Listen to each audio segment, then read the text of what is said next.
तुमच्या शरीरात वातदोष वाढल्याची ही 5 लक्षणं.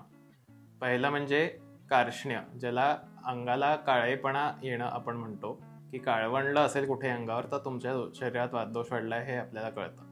दुसरं म्हणजे कार्श्य, तुमचं जर वजन कमी होत असेल, आकारमान कमी होत असेल आणि फॅट लॉस, मसल लॉस या गोष्टी होत असतील तर वातदोष वाढला आहे हे आपण जाणून घ्यायचं असतं.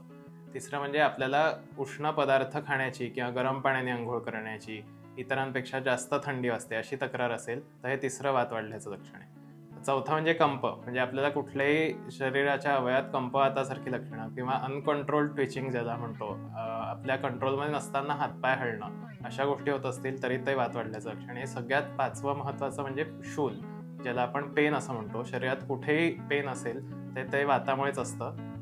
वातामुळे शिवाय शूलच होत नाही असं आयुर्वेदात सांगितलं. तर अशाच काही गोष्टींवरून आपण जाणून घेऊ शकतो की आपल्या शरीरात कुठला दोष वाढलेला आहे.